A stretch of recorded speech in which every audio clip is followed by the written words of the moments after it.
Yo quiero ser muy respetuosa, pero sé que usted está ahí con su mamá. ¿Usted me puede contar su historia?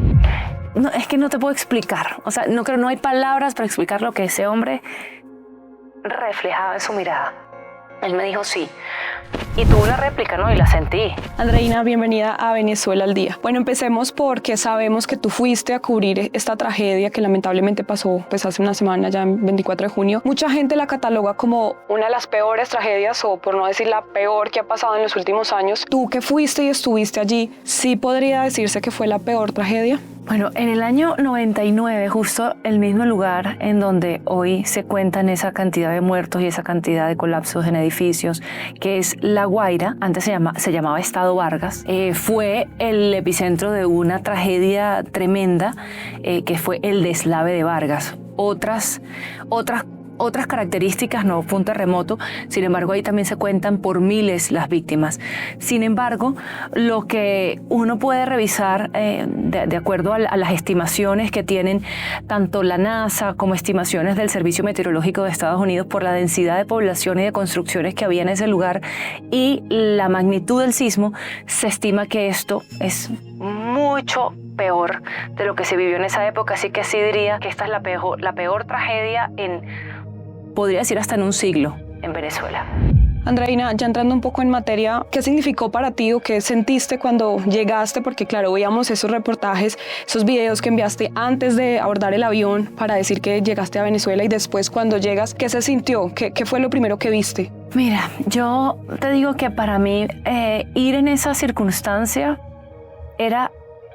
agradezco de hecho que el canal me haya mandado a mí, porque nosotros como periodistas, cuando sentimos que queremos hacer algo o aportar nuestro grano de arena, nuestra manera de hacerlo es estar en el lugar, mostrar lo que pasa, tratar de conmover más corazones para que haya más voluntades a favor de ayudar a Venezuela. Yo te debo decir que también como venezolana me dolía saber que tenía que llegar a mi país, que ya es un país que me ha dolido por muchos años, porque la diáspora venezolana creo que ahora en más lugares del mundo entienden por lo que hemos pasado durante tantos años en los que perdimos las libertades, perdimos el país, fuimos perdiendo tantas cosas poco a poco. Ahora ver que estamos enfrentados a una tragedia como esta, obviamente hay un poco de impotencia de decir, bueno, ¿cuánto más? ¿Cuánto más va a pasar el pueblo venezolano? Pero también un poquito del sentido del deber de decir, qué bueno que voy a estar allá y voy a aportar mi grano de arena, así sea en mostrar y en lo que te digo, en sensibilizar, porque en este momento todo el mundo está abocado a ayudar, el corazón se ha tocado con todas las imágenes, con todas las cosas, porque la tragedia está latente. Pero una vez esto pase, esta ola pase, ahora es que comienza el drama humanitario en Venezuela y las necesidades. Entonces, si yo puedo poner mi voz para que no olvidar a Venezuela y que la gente ya los venezolanos estamos muy agradecidos con los colombianos porque han sido sumamente generosos y allá eso es lo que se siente. Pero si esa generosidad, si todavía alguien no ha aportado, no ha ayudado, no ha hecho algo por alguien, todavía hay tiempo. Hay mucho tiempo porque ahora es que se va a necesitar. Entonces, bueno, para mí convertirme en una voz que pueda decir eso, es ahora también como un deber. Andreina, cuando llegas el primer día, ¿cómo fue esa sensación que viste frente a tus ojos? El hotel en el que te quedaste, que nos cuentas en el primer video que nos informas, llegué, pero efectivamente hay mucha gente todavía con miedo que no se hacen las plantas de arriba, sino al contrario, duermen en el primer piso. ¿Cómo fue ese primer acercamiento cuando ya te bajas del avión y empiezas a ver lo que está a tu alrededor? Bueno, yo llego a Caracas y allí me voy a un hotel en donde habíamos hecho una reserva desde el día anterior. Yo llegué, el terremoto fue el miércoles, nosotros llegamos el jueves, o sea, fuimos uno de los primeros equipos en llegar, si no el primer equipo internacional en llegar a Caracas, a Venezuela. Y lo que yo vi fue primero en un hotel que no nos querían arrendar la habitación después de que ya la habíamos reservado, y de tanto insistir nos dimos cuenta de que ellos tenían miedo porque ese es un edificio que tiene 10 plantas solo de parqueaderos. Entonces, a partir del piso 11 es que empiezan las habitaciones. Claro. Entonces ya son pisos muy altos. Y los que estaban allí lo sintieron el día miércoles con tanta intensidad que dijeron no vamos a arrendar, y todas las personas que estaban en el hotel estaban durmiendo en la planta baja. Nadie quería subir a sus habitaciones. Finalmente logramos que nos dieran la habitación, pero nos dicen, a su riesgo. Estamos en la zona en la zona complicada, era en el municipio de Chacao, que es en donde hubo la mayor cantidad de colapsos. Hubo 3 o 4 edificaciones colapsadas en el Chacao, hubo otras en otros sectores de la ciudad, pero es una zona sísmica totalmente de Caracas. Bueno, cuando llegamos, todo el mundo durmiendo en la planta baja, y esa primera noche ya salimos en vivo para el noticiero y teníamos que caminar solo 4 cuadras para ver uno de los edificios, el Petunia, total y absolutamente colapsado. O sea, estábamos ya en una zona de desastre del terremoto. ¿Y qué te decía la gente cuando hacías ese reportaje? La gente tenía que decirlo, estamos pasando por esto, y en un país como Venezuela, donde tantas veces se ha censurado y que pues, el gobierno efectivamente no quería que se supiera y que el poder de reacción fue muy lento. ¿Qué te decía la gente? Pues la gente sobre todo era muy angustiada, y le voy a decir que sobre todo pasó cuando bajamos a La Guaira, el primer día que fuimos a La Guaira, que es la zona declarada la zona cero de desastre, porque es el lugar donde hubo la destrucción más masiva, donde hay más muertes. Allí era desesperante ver cada persona que te ve a ti como una ventana para hacer llegar su reclamo y decir, necesitamos maquinaria, necesitamos más manos, necesitamos equipos, necesitamos radares, estos aparatos que hacen sensibilidad de si hay vida o no hay vida. Muchísima gente diciendo, estoy aquí esperando a mi primo, buscando a mi tía, buscando a mi hermano. Realmente yo entraba a La Guaira, nosotros entramos a La Guaira primero, creyentes, orábamos y decíamos, bueno, a cuidar el corazón y la mente, y que seamos instrumentos de Dios para que por nuestro trabajo hagamos el bien, ¿no? Y entrábamos como si fuese de verdad un multiverso. Eso era como una realidad paralela. No te puedes imaginar la cantidad de destrucción, la cantidad de tragedia humana en cada esquina, y al tiempo la magnitud del corazón de la gente abocada a ayudar, a dar de lo poco que tienen para ayudar al otro. A nosotros nos agradecían profundamente estar allí. Nos decían, gracias Noticias Caracol, gracias por estar aquí, nos traían comidas, habiendo tanta necesidad, nos traían comidas, nos traían tinto, nos traían aguas. Nosotros como, no, por favor, esto es para los afectados. Pero era de un corazón agradecido. Entonces, lo que te digo es una realidad que creo que solamente en situaciones de tragedia, así mismo también sale a flote esa solidaridad y esa parte de la humanidad. Y lo que más nos decían era eso, necesitamos que el gobierno esté aquí.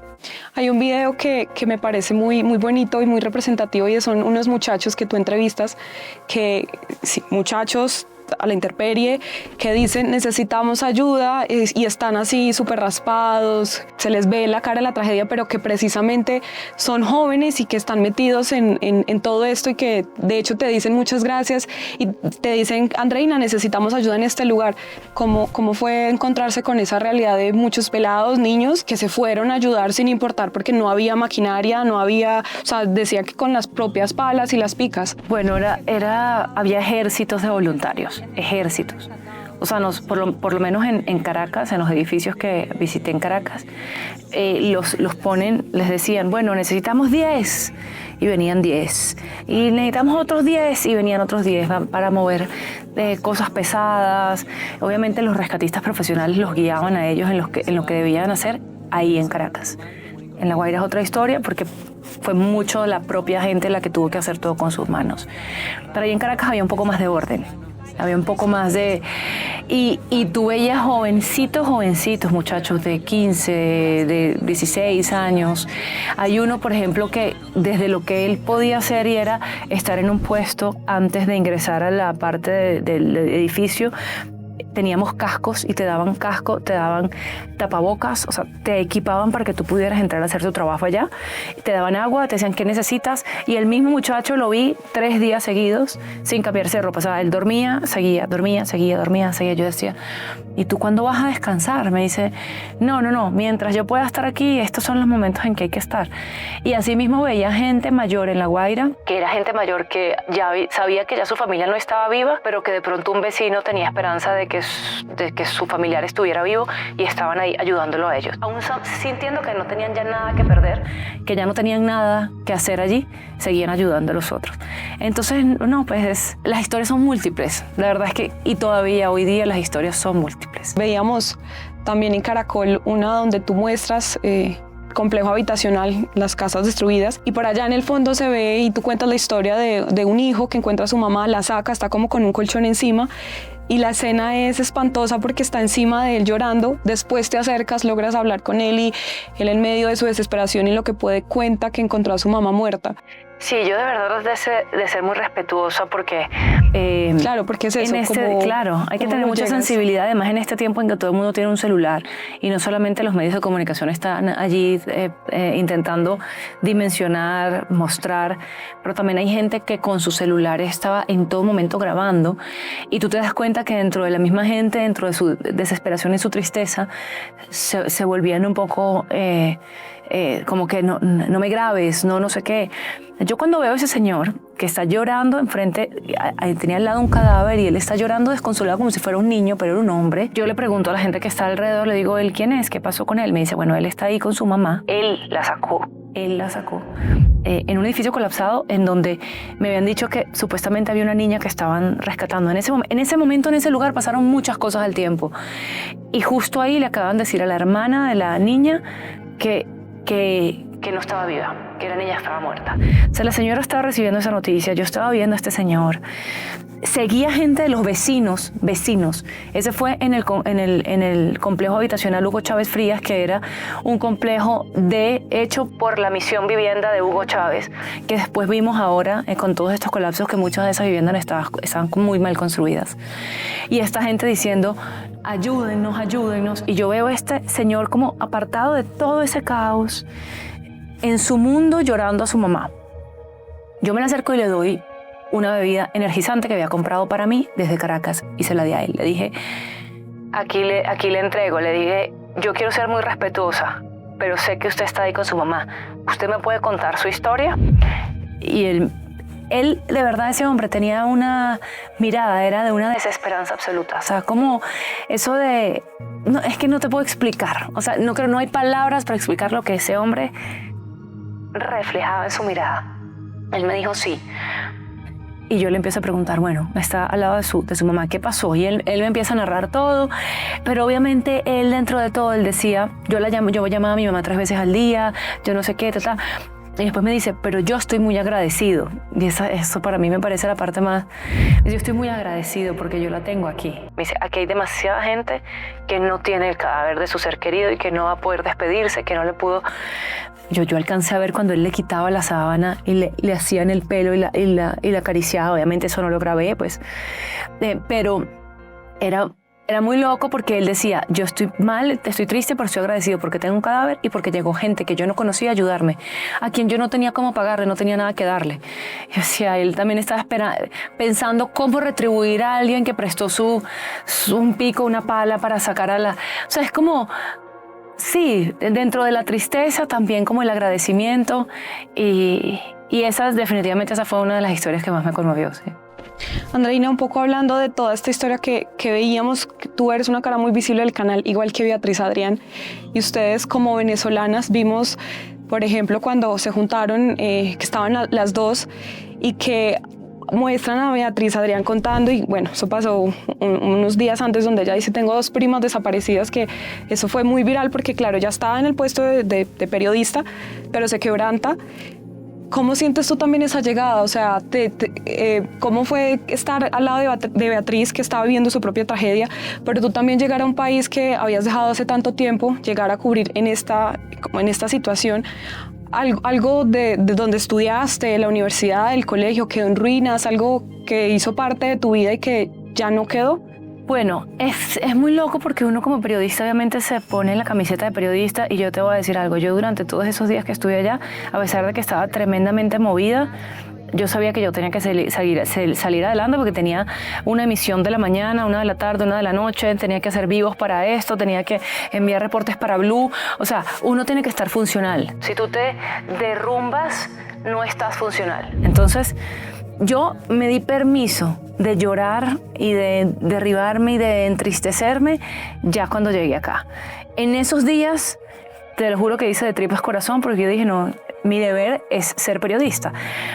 Y en estas cosas uno siempre tiene como la mística del periodista, que la noticia no eres tú. O sea, la noticia es la noticia.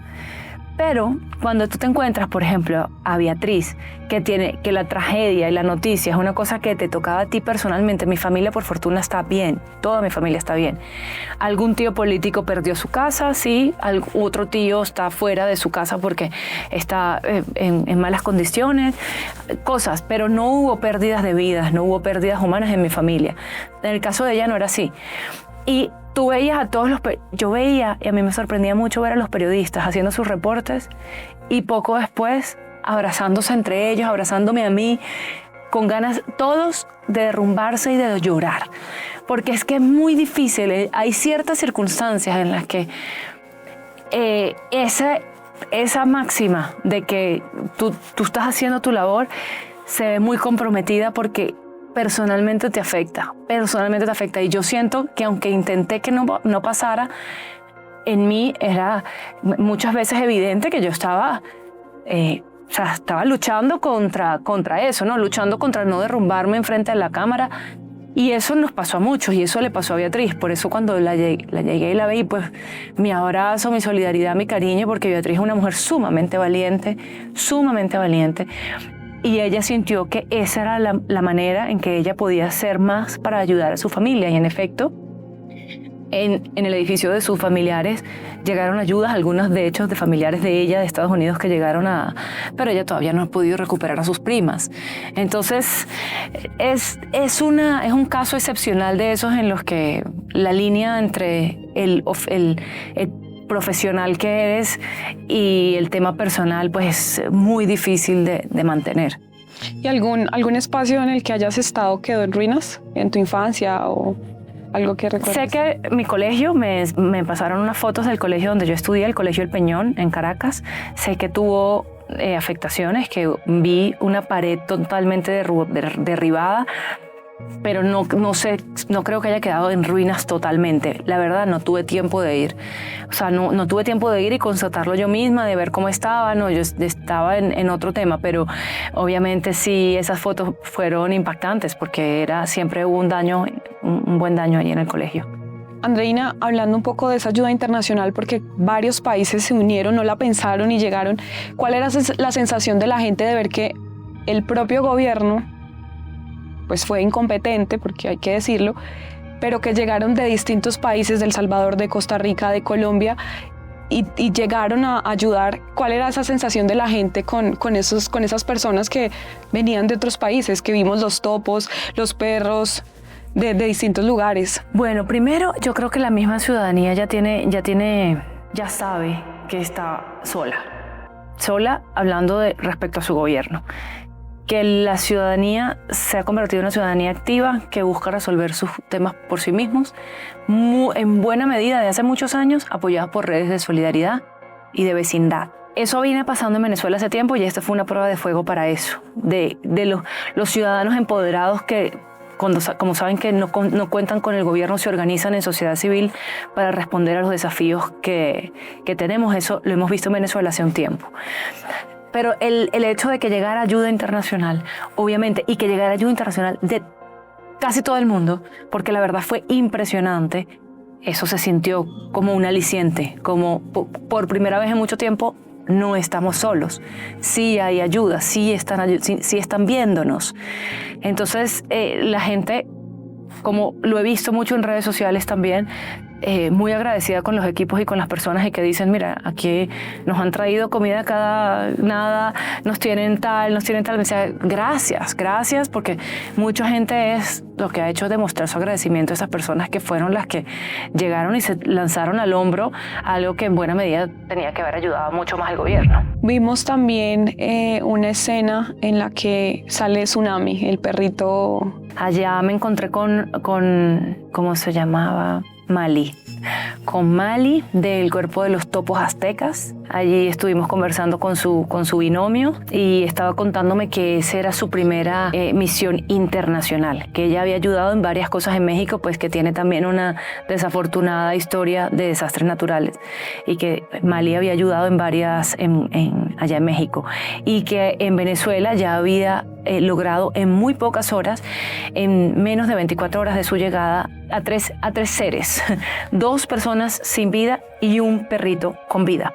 Entonces Mali logró que se diera el rescate del perrito. Bueno, yo creo que los perritos rescatistas de verdad son una herramienta impresionante y tú los veías en los lugares colapsados en donde escuchaban a lo lejos y decían, por favor, traigan perros, porque bueno, ellos tienen una capacidad pues sensorial mucho mayor que la de nosotros los humanos.